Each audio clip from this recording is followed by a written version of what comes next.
Hello student, स्वागत है हमारे YouTube channel MS education JAG में। और आज की इस वीडियो में हम देखने वाले हैं चैप्टर 1 क्लास 10th का, जो सीबीएसई बोर्ड से रिलेटेड है या मतलब इंग्लिश मीडियम से है। ठीक है, तो उसको हम यहाँ पे आज पढ़ेंगे।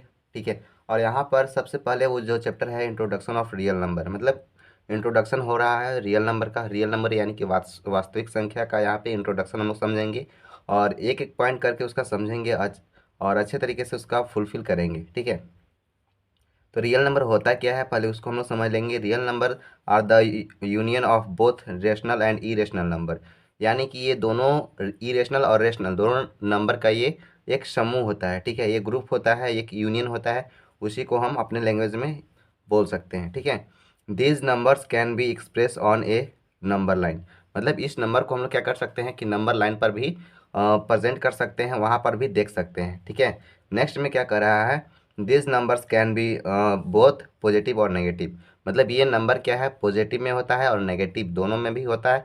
ठीक है, और इसी को और अच्छे तरीके से समझने के लिए थोड़ा सा आगे बढ़ते हैं और उसी को समझते हैं। तो यहाँ पर देखिए उसके आगे क्या होता है।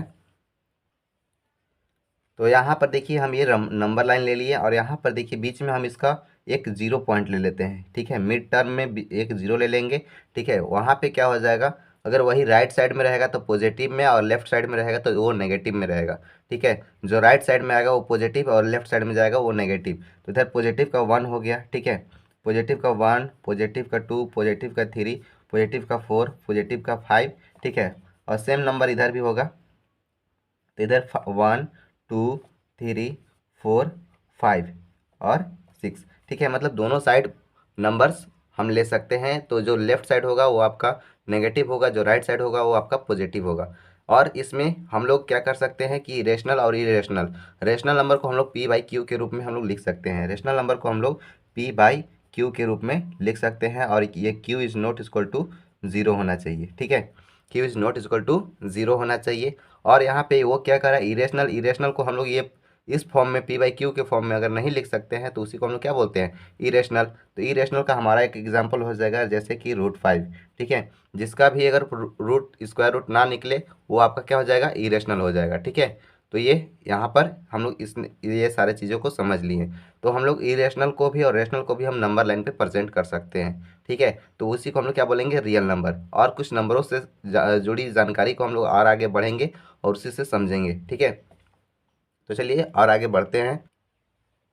यहाँ पर देख लीजिए हम रेशनल नंबर हम किसको कह सकते हैं, जिसको पी बाई क्यू के रूप में लिख सकते हैं। जैसे यहाँ पे हमारा 4 हो गया तो 4/2 लिख सकते हैं। यहाँ पे 7/5 लिख सकते हैं, 8/6 लिख सकते हैं। ये आपका रियल नंबर रेशनल नंबर का एग्जाम्पल हो गया। ठीक है, और इसको हम लोग नंबर लाइन पे भी प्रेजेंट कर सकते हैं। ठीक है, उसके साथ ही इरेशनल नंबर है, इरेशनल को हम लोग इरेशनल नंबर को भी हम लोग प्रेजेंट कर सकते हैं और रिप्रेजेंट कर सकते हैं नंबर लाइन पे।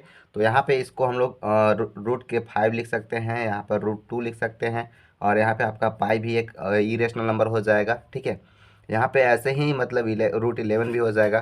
तो जो भी नंबर, और यहाँ इसके साथ में अगर 3+2 √5 है तो ये भी 3+2, यानी कि यहाँ पे 2 के जगह पे यहाँ पे 1 भी रहे। ठीक है, तो ये भी आपका क्या हो जाएगा, इरेशनल है। ठीक है, या 3+5 है तो ये भी आपका इरेशनल है। तो ये सारे नंबर को हम लोग इरेशनल और इरेशनल के बीच में डिनोट कर सकते हैं। ठीक है, तो ये सब जो नंबर है नंबर लाइन पे हम लोग इसको प्रेजेंट कर सकते हैं। चलिए इससे और आगे देखते हैं कि जो हम लोग को 1 चैप्टर में जो पढ़ना है वो चीज़ क्या है। तो मेन टॉपिक पे हम लोग आगे बढ़ेंगे। ठीक है, तो चलिए उसके आगे देखते हैं। उसके आगे क्या लिखा हुआ है, फंडामेंटल थ्योरम ऑफ अर्थमेटिक्स, यानी कि फंडामेंटल थ्योरम क्या कहता है अर्थमेटिक्स का। Every composite numbers can be written as a product of a prime numbers primes in a one and one only way, मतलब कि ऐसे नंबर्स, ठीक है, ऐसे कंपोजिट नंबर जिसको हम लोग प्रोडक्ट के फॉर्म में लिख सकते हैं, उससे हम लोग क्या बोलते हैं, फंडामेंटल थ्योरम ऑफ अर्थमेटिक। तो हम लोग कैसे कर सकते हैं, चलिए उसको एग्जाम्पल के अगर थ्रू समझेंगे तो और भी अच्छे तरीके से समझ पाएंगे। तो यहाँ पे देखिए क्या है, जैसे एग्जांपल में हम 66 ले लिए हैं, 420, तो इसका हम लोग प्राइम फैक्टर करते हैं, फैक्टराइजेशन करते हैं। तो यहाँ पे देखिए फैक्टराइजेशन करते हैं तो यहाँ पे आपका हो जाएगा 66। ठीक है, और इसको हम लोग करते हैं 2 से। ठीक है, तो यहाँ पे हो जाएगा 3 3। ठीक है, फिर 2 से करेंगे तो ये आपका 3 3 से करेंगे तो यहाँ आपका हो जाएगा 11, ठीक है। तो इसका ये प्राइम फैक्टराइजेशन हो गया। उसके बाद 420 का हम लोग कर लेते हैं। तो 420 का जब भी करेंगे तो यहाँ से 2 से करते हैं तो 2 2 जा 4, 2 1 जा 2 2 और यहाँ पे 0 हो जाएगा। फिर 2 से करेंगे तो 1 और यहाँ पे 5 1 और यहाँ पे हो जाएगा 05, ठीक है, 105 हो जाएगा।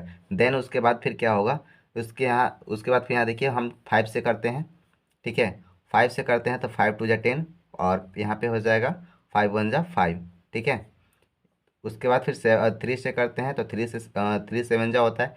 तो ये हमारा प्राइम फैक्टराइजेशन हो गया, ठीक है। उसके बाद यहाँ पे क्या करते हैं, तो ये हमारा प्राइम फैक्टराइजेशन हो गया। और प्राइम फैक्टराइजेशन के बाद एक और को प्राइम नंबर होता है। को प्राइम नंबर में क्या होता है कि ऐसे नंबर्स, ठीक है, ऐसे नंबर्स जो होते हैं जिनका प्राइम फैक्टराइजेशन मतलब कि वो ओनली खुद अपने आप से कटे और एक से कटे, ठीक है। मतलब जैसे देखिए 2 है, 2 1 से कटेगा और सिर्फ अपने टेबल से ही कटेगा। 5 है तो सिर्फ 1 से कटेगा और अपने टेबल से ही कटेगा, ठीक है। तो ऐसे नंबर को हम लोग को प्राइम नंबर कहते हैं। तो ये आप कंफ्यूजन में ना रहें, ठीक है। आगे देखते हैं तो इसका फिर हम लोग इसका क्या यूज हो सकता है। प्राइम फैक्टराइजेशन से हम लोग को एलसीएम और एचसीएफ आसानी से निकाल सकते हैं, तो इसलिए हम लोग प्राइम फैक्टर करते हैं, ठीक है। तो यहाँ पे एचसीएफ और एलसीएम हम उसको फाइंड करेंगे। तो यहाँ पे देखिए कैसे एलसीएम और एचसीएफ फाइंड करते हैं। तो हम लोग का जैसे यहाँ पे 66 का हमारा कितना आया था, ठीक है। तो 2 × 3 × 11 आया था, ठीक है। ये हमारा आया था 420 का कितना आया था, तो 2 × 2 × 3 × 5 × 7, ठीक है। तो ये हमारा प्राइम फैक्टराइजेशन आया हुआ था, ठीक है। तो जो जो ज़्यादा रहता है, जो ज़्यादा टाइम आएगा, जो नंबर जो ज़्यादा टाइम आएगा उसी को हम लोग क्या कर सकते हैं, एलसीएम में लिख सकते हैं। तो हम उसको लिख लेते हैं एलसीएम में। तो यहाँ पे देखिए क्या 2 ज़्यादा टाइम आ गया है तो हम यहाँ पे लिख लेंगे, ठीक है। तो 2 × 2 और यहाँ देखिए 1 इसमें 1 टाइम इसमें भी आया 3 और इसमें भी 1 टाइम आया है, तो यहाँ पर एक 3 लिख लेंगे। और यहाँ पे देखिए यहाँ पे 5 नहीं आया है, इसमें 5 आया है तो 5 लिखेंगे। उसके बाद 7 लिखेंगे, देन उसके बाद 11 लिखेंगे, ठीक है। और जब ये सारे का मल्टीप्लाई करेंगे तो आपका एलसीएम आ जाएगा 4620, ठीक है। ये आपका एलसीएम आ जाएगा। अब हमको एचसीएफ निकालना है। तो एचसीएफ निकालने के लिए क्या करते हैं कि देखते हैं दोनों में कॉमन क्या है, ठीक है। ऊपर वाले नंबर में भी है और नीचे वाले नंबर में भी कॉमन क्या है, मतलब एक जैसा कौन सा नंबर है। तो यहाँ पे देख रहे हैं कि यहाँ पे इसमें भी 2 है और इसमें भी 2 है। तो ये हमारा क्या हो गया, कॉमन हो गया, मतलब कि दोनों में 2 है। तो इसको हम एक बार लिखेंगे, ठीक है। उसके बाद फिर मल्टीप्लाई करेंगे तो यहाँ पे देखिए उसमें 3 है, इसमें भी 3 है। तो यहाँ पे कॉमन हम 3 ले लिए। तो यहाँ पे जब इसको मल्टीप्लाई करेंगे तो 2 3 6, मतलब कि 66 और 420 का यह हमारा एचसीएफ जो है वो 6 आएगा, ठीक है। तो ये आप अच्छे तरीके से समझ चुके हैं कि फंडामेंटल थ्योरम ऑफ अर्थमेटिक क्या कहता है कि कोई किसी भी नंबर का अगर हम लोग प्राइम फैक्टर करते हैं तो वो हमारा फंडामेंटल थ्योरम ऑफ अर्थमेटिक के थ्रू आता है। चलिए नेक्स्ट पेज पे और भी अच्छे तरीके से आगे का समझते हैं, इसको स्क्रीनशॉट ले लीजिए, ठीक है। तो नेक्स्ट स्टेप में चलिए यहाँ पे देखते हैं कि रिलेशन बिटवीन एलसीएम और एचसीएफ, मतलब रिलेशन क्या होता है एलसीएम और एचसीएफ के बीच में। हम लोग का नेक्स्ट में क्या देखना है, यही नेक्स्ट टॉपिक में हम लोग को देखना है। तो हम इसको हैशटैग करके बना लेते हैं, ठीक है। तो यहाँ पे रिलेशन देखना है, तो रिलेशन देखने से पहले हम इसको जान लेंगे, ठीक है, कि एलसीएम क्या होता है और एचसीएफ क्या होता है। तो एलसीएम को हम लोग क्या बोलते हैं, ठीक है, एलसीएम को बोलते हैं lowest common factor, lowest common factor, ठीक है। मतलब कि सबसे छोटा नंबर होता है, ठीक है, लोवेस्ट कॉमन फैक्टर होता है। देन अगर एचसीएफ का पूछे तो ये इसका हाईएस्ट होता है, ठीक है, highest common factor, highest common factor, ठीक है। यहाँ पे हो गया हाईएस्ट कॉमन फैक्टर FACTOR, ठीक है। तो मतलब ये हाईएस्ट कॉमन फैक्टर हो गया, ये लोवेस्ट कॉमन फैक्टर हो गया। अब इसके बीच में रिलेशन देखना है। तो यहाँ पे रिलेशन होता है फर्स्ट नंबर, ठीक है, फर्स्ट नंबर इंटू, ठीक है, first number into second number, ठीक है, first number into second number होता है सेकेंड नंबर, ठीक है। और यहाँ पे इक्वल टू क्या होता है एलसीएम, एलसीएम इंटू एचसीएफ होता है, एलसीएम इंटू HCF होता है, ठीक है। तो ये हमारा रिलेशन होता है, मतलब कि पहला नंबर और लास्ट नंबर, यानी कि पहला नंबर और दूसरा नंबर जो है, ठीक है, ये दोनों को जब मल्टीप्लाई करेंगे तो हमारा एलसीएम और एचसीएफ के बराबर आएगा। तो चलिए हम इसको एक एग्जाम्पल के थ्रू सॉल्व कर लेते हैं। तो यहाँ पे देखिए हमारा एग्जाम्पल जो हम लोग पीछे लिए थे 66, ठीक है। तो 66 यहाँ पे हमारा पहला नंबर है, ठीक है, फर्स्ट नंबर मेरा 66 है एंड सेकेंड नंबर हम 120 को एज्यूम कर लिए हैं, ठीक है, मतलब मान लिए हैं। तो यहाँ पे हम 420 किए। देन उसके बाद फिर क्या है, LCM इंटू HCF। तो HCF हमारा 6 दे दिया है, हम लोग को फाइंड करना है LCM। ठीक है, तो यहाँ पे हम लोग का LCM यहाँ पे फाइंड करना है, तो LCM लिखेंगे, LCM इंटू HCF हमारा कितना दिया है, तो LCF की जगह पे हम उसका वैल्यू रख लेंगे, तो यहाँ पे हो जाएगा 6। देन उसके बाद फिर क्या हो जाएगा, ठीक है, LCM is equal to, LCM इधर मल्टीप्लाई में था ना, तो जब भी अगर इक्वल टू के इस साइड से उस साइड जब हम लोग करते हैं, यानी कि इस पे हम लोग इधर से उधर जब करते हैं, ठीक है, तो वो उसका साइन चेंज हो जाता है। तो यहाँ पे जब मल्टीप्लाई में है तो उधर जाएगा तो क्या हो जाएगा, डिवाइड में हो जाएगा। तो 66 इंटू 420 बटे बाई यहाँ पे 6 हो जाएगा। ठीक है, तो 6 से जब हम डिवाइड करेंगे तो यहाँ पे 11 बार में ये खत्म हो जाएगा। देन उसके बाद फिर हम अगर इसको मल्टीप्लाई करते हैं तो यहाँ पे देखिए ये आपका आ जाएगा 4620, ये आपका LCM आ जाएगा। ठीक है, तो ये हमारा रिलेशन बिटवीन हो गया था। ठीक है, इसी को हम लोग समझने के लिए थोड़ा सा इसको अच्छा से किए। ठीक है, तो और उसके आगे हम लोग को क्या पढ़ना है, तो और उसमें ये 1.1 में ये सारी चीज़ें पढ़ना था। उसके बाद 1.2 में हम लोग को क्या पढ़ना है उसको हम लोग थोड़ा सा एक्सप्लेन कर लेंगे, क्योंकि ये इंट्रोडक्शन वीडियो है तो इसमें हम लोग समझ लेंगे। ठीक है, तो यहाँ पे नेक्स्ट में क्या करना है, प्रूव। ठीक है, नेक्स्ट नंबर को हम लोग देख लेते हैं। तो यहाँ पे देखिए नेक्स्ट नंबर में क्या किया है, प्रूव और √2 is a irrational.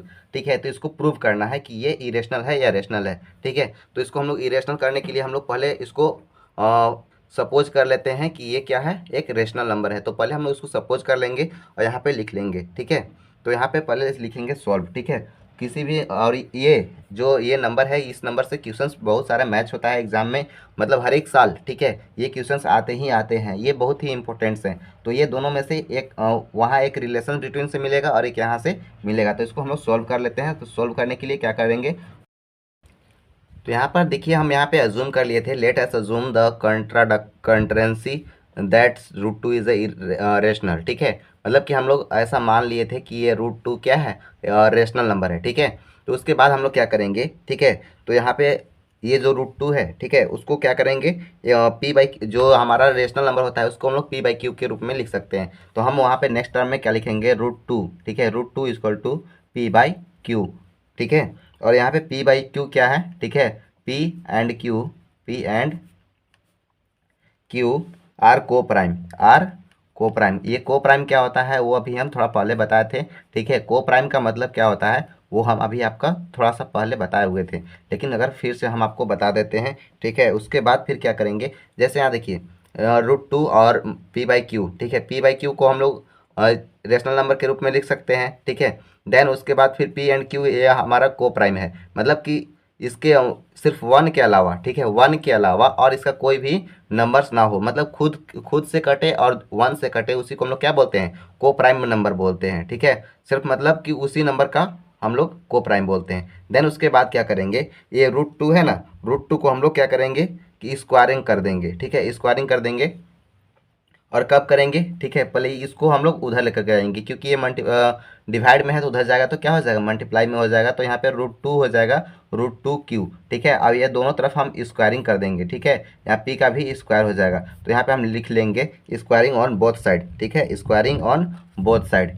SQUARING, squaring on both side. ठीक है, मतलब दोनों तरफ क्या कर रहे हैं, हम स्क्वायर कर रहे हैं। ठीक है, दोनों साइड हम स्क्वायर कर रहे हैं। ठीक है, तो अब देखिए स्क्वायर करने पे क्या होता है कि ये जो हमारा जो नंबर्स है, ठीक है, तो स्क्वायर करने पे हमारा निकलेगा। ठीक है, तो ये हम स्क्वायर किए तो यहाँ पे हमारा हो गया रूट, ये स्क्वायर से हमारा ये रूट खत्म हो जाता है। ठीक है, तो यहाँ पे बच जाएगा। ठीक है, तो यहाँ पे बच जाएगा 2Q और स्क्वायर। ठीक है, क्योंकि यहाँ पे Q से नहीं ना हो रहा है, तो ये Q का स्क्वायर होगा, ये 2 का स्क्वायर नहीं है। ठीक है, उसके बाद यहाँ पे हो जाएगा P का स्क्वायर। तो हमको यहाँ से क्या होता है, यहाँ पे हम लोग को एक स्टेटमेंट मिलता है, तो वो स्टेटमेंट को हम लोग यहाँ पे लिख सकते हैं। ठीक है, कि यहाँ पे जो P है, ठीक है, P स्क्वायर है, P square is divisible by, ठीक है, वो इधर उधर से इधर आएगा तो क्या होगा, डिवाइड होगा ना, तो इसीलिए हम लोग लिखेंगे P square is divisible by.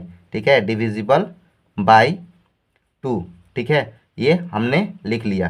Then उसके बाद फिर क्या करेंगे, जब P स्क्वायर अगर 2 से डिविजिबल है, ठीक है, तो यहाँ पे P भी 2 से डिविजिबल होगा। P is also divisible by 2। ठीक है, डिविजिबल बाई 2। मतलब कि ये हमारा इक्वेशन फर्स्ट हो जाएगा। ठीक है, मतलब कि अगर कोई भी नंबर, जैसे हमारा यहाँ पे 8 है, तो 8 हमारा 2 से डिविजिबल है। मतलब ये 4 का 16 ले लेते हैं। ठीक है, यहाँ पे 16 ले लेते हैं। 16 का अगर स्क्वायर 4 का स्क्वायर है ये। ठीक है, 4 का स्क्वायर क्या होता है, 16 होता है। तो ये हमारा डिविजिबल है, तो क्या हमारा 2 डिविजिबल नहीं होगा 2 से, तो होगा। ठीक है, तो वही चीज़ हम यहाँ पे लिख लिए हैं। देन उसके बाद फिर आगे क्या करेंगे, तो यहाँ पे आगे देखते हैं उसके आगे। तो नेक्स्ट स्टेप में यहाँ पे हम आगे क्या करेंगे। ठीक है, तो यहाँ पर जो हमारा p है, ठीक है, p को हम इधर ला लेते हैं। ठीक है, p इज इक्वल टू आपका हो जाएगा 2r। ठीक है, 2r, यहाँ पे r हम एक अलग से नंबर्स लिए हैं, क्योंकि देखिए यहाँ तो हमारा p को तो प्रूफ हो गया कि ये 2 से डिविजिबल है, लेकिन और आगे हम देखते हैं कि इसका और कोई नंबर से डिविजिबल होता है या नहीं, क्योंकि हमको यहाँ पे को प्राइम नंबर निकालना है ना, इसकी वजह से हम यहाँ पे और आगे देखेंगे। तो यहाँ पे p is equal to 2r लिख लिए। ठीक है, और यहाँ पे जो r है, ठीक है, वो r हमारा क्या है, r is an integer. r is an integer है, ये हमारा क्या है, इंटेजर, यानी कि ये पूर्णांक है। ठीक है, अब यहाँ पे क्या करेंगे कि दोनों तरफ फिर से स्क्वायरिंग करेंगे, बोथ साइड स्क्वायरिंग। तो यहाँ पे हो जाएगा आपका 2q² इक्वल टू 2r²। ठीक है, मतलब कि यहाँ पे जो p है, ठीक है, वो p इसके भी स्क्वायर के बराबर है, तो यहाँ पे हम 2q² ले लिए। देन यहाँ पे हम दोनों तरफ क्या किए, स्क्वायरिंग किए। ठीक है, दोनों साइड स्क्वायरिंग किए। तो स्क्वायरिंग करने पर क्या होता है कि यहाँ पे 2 2 जा 4 हो जाता है, 4r हो जाता है, और इधर क्या हो जाएगा, तो इधर 2 का स्क्वायरिंग करते हैं। ठीक है, तो ये पूरा होल का नहीं, सिर्फ इसका थोड़ा सा आपको यहाँ पे देखना होगा। सिर्फ ये इधर स्क्वायरिंग नहीं करेंगे, सिर्फ इधर का इस टर्म में स्क्वायरिंग किए हैं। ठीक है, तो इस इधर का टर्म में स्क्वायरिंग किए हैं, तो यहाँ पे हो जाएगा 2q²। ठीक है, सिर्फ इधर का टर्म में स्क्वायरिंग किए, तो यहाँ से यहाँ ये कैंसिल हो गया। ठीक है, क्योंकि इधर मल्टीप्लाई में है, तो इधर जाएगा तो डिवाइड में हो जाएगा, तो ये आपका 2 बच जाएगा। ठीक है, तो यहाँ पे q² इक्वल टू क्या हो जाएगा, 2r²। q² equal to 2r², यहाँ पे हो गया। तो उसके बाद फिर हम लोग को यहाँ से एक चीज़ और मिलता है। ठीक है, जैसे हम यहाँ पे लिख सकते हैं कि q² is divisible by divisible divisible by 2 हो जाएगा। ठीक है, और वैसे ही जब q² जब 2 से डिविजिबल है, तो वैसे ही q भी 2 से डिविजिबल हो जाएगा। तो q is also divisible by 2। ठीक है, मतलब ये दोनों नंबर्स 2 से डिविजिबल हो जाएगा। तो यहाँ पे आपका सेकेंड इक्वेशन भी कंप्लीट हो जाता है। तो यहाँ पे देखिए, ये तो आपको हो गया। तो यहाँ पे देखिए, एक हम लोग को प्राइम खोज रहे थे, लेकिन यहाँ पर देखिए ये 2 से भी डिविजिबल हो, यहाँ p से भी हो रहा है, यहाँ q से भी हो रहा है, मतलब कि ये दूसरा नंबर भी यहाँ पर आ जा रहा है। तो ये क्या हो जाएगा, जैसे हम लोग यहाँ पे जो कंट्राडक्शन किए थे, ठीक है, मतलब कि जो हम लोग एज्यूमिंग किए थे, तो वो हमारा यहाँ पे गलती हो जा रहा है, विरोधाभास हो जा रहा है, यहाँ पे हमारा गलत हो जा रहा है। तो इसलिए हम लोग यहाँ पर लास्ट में क्या लिखेंगे कि यहाँ पर जो p, ठीक है, p एंड q हैविंग यहाँ पे कॉमन फैक्टर 2। ठीक है, मतलब कि दोनों में कॉमन फैक्टर क्या हो जा रहा है, 2 हो जा रहा है, कॉमन फैक्टर 2 हो जा रहा है। ठीक है, कॉमन फैक्टर 2 इसके बीच में हो जा रहा है। तो यहाँ पे हम लास्ट में उसका लिख सकते हैं कि so this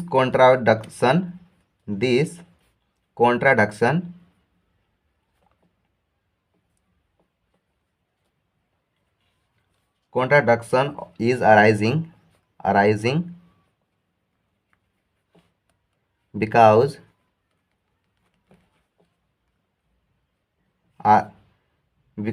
of our wrong। ठीक है, मतलब कि जो हमारा मानना था वो विरोधाभास हो गया, यानी कि गलत हो गया। क्यों, क्योंकि यहाँ पर हमने जो अजप्शन किए थे, मतलब कि जो हम लोग एज्यूमिंग किए थे, ठीक है, एजप्शन जो हम लोग किए थे वो हमारा गलत हो गया, क्योंकि यहाँ पे जो कि को फैक्टर है वो 2 हो गया। ठीक है, और इसीलिए हम लोग लास्ट में फिर लिख सकते हैं, इसलिए लिख सकते हैं यहाँ पर √2 इज़ ए इरेशनल। ठीक है, इरेशनल लिख सकते हैं। तो ये हमारा प्रूव हो गया। तो अगर वीडियो आपको अच्छा लगे तो वीडियो को लाइक और सब्सक्राइब दोनों करिएगा, ठीक है। और ऐसे ही वीडियो को पाने के लिए दूसरे के पास शेयर भी करें और अच्छे नंबर लाने के लिए हमारे चैनल पर जुड़े रहें। और यहाँ पे आपको बहुत ही सपोर्ट मिलेगा इस चैनल से, तो इस चैनल को सब्सक्राइब करें। और एक इसमें और एक चीज़ पढ़ना था, वो यूक्लिड लेमा है। तो यूक्लिड लेमा को हम लोग पढ़ने के लिए थोड़ा सा नेक्स्ट वीडियो में हम लोग देखेंगे, क्योंकि ये इंट्रोडक्शन वीडियो था। तो इंट्रोडक्शन वीडियो में इतना सारा चीज़ बहुत ही अच्छा तरीके से हमने एक्सप्लेन किया है। और अगर वीडियो अगर नहीं समझ में आए तो इसमें फिर से देखिएगा, दोबारा देखिएगा। तब मिलते हैं नेक्स्ट वीडियो में, तब तक के लिए जय हिंद एंड टेक केयर।